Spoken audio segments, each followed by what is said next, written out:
माँ भद्रकाली। भद्रा मतलब आशीर्वाद प्राप्त या ब्लेस्ड। पर जब भी आप माँ भद्रकाली का चेहरा याद करते होंगे, आपको एक भीषण गुस्से में नरसिम्ही याद आती होंगी। पर क्यों भद्र को आशीर्वाद युक्त या ब्लेस्ड बोला जाता है? क्योंकि आपके जीवन में दुख का संहार करने के बाद ही आपका जीवन ब्लेस्ड होता है। क्या कहानी है माँ भद्रकाली की, और कैसे लाखों वर्ष बाद भी आज माँ भद्रकाली की कहानी केरला के भद्रकाली मंदिर में हम लोगों को जोड़ती है? और क्या हुआ था कि माँ भद्रकाली को मनाने के लिए अभी तक केरला के लोग कुछ ना कुछ प्रयत्न करते हैं? अंत तक बने रहें। इस वीडियो के अंत तक आपको इस कहानी के बारे में पूरी जानकारी मिल जाएगी।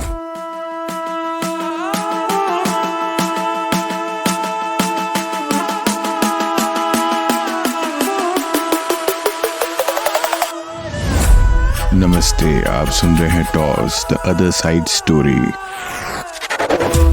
माँ भद्रकाली या प्रत्यंगिरा या अधरवाना भद्रकाली, उनको और नाम से जाना जाता है जैसे नरसिम्ही, सिंहमुखी, निकुंबला।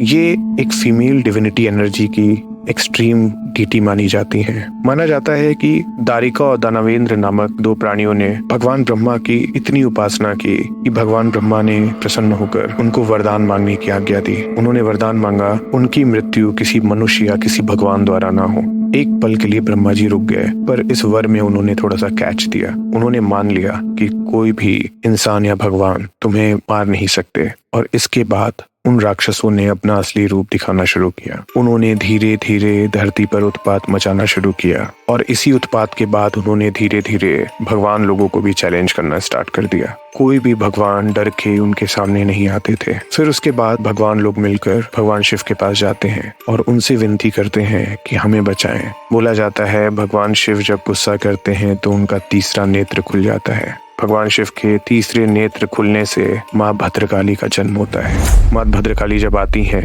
तो उनको भगवान शिव पूरी कहानी बता देते हैं। अवतार पाने के बाद माँ भद्रकाली वेथला नामक राक्षस के ऊपर बैठकर दारिका और दानवेंद्र का वध करने जाती हैं। पर दारिका को माँ को देखकर बिल्कुल भय नहीं हुआ और दारिका और माँ का युद्ध शुरू हुआ। इस युद्ध को पूरे धरतीवासी और भगवान मिलकर सांस थामे देख रहे थे।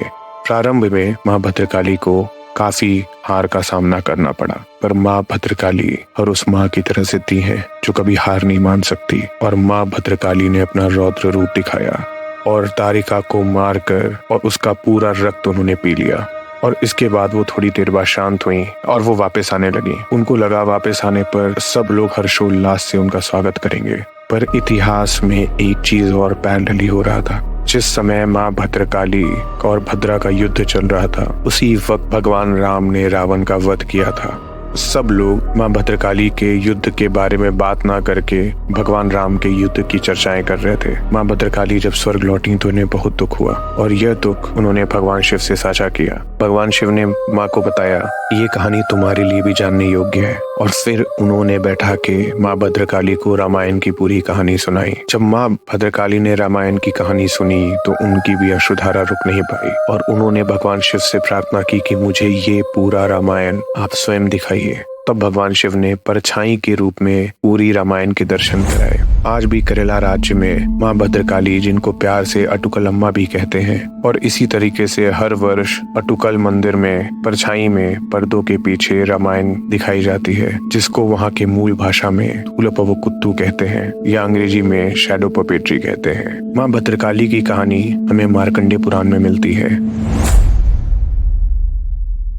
यहाँ तक सुनने के लिए धन्यवाद। नमस्ते। आप सुन रहे थे toss the other side story.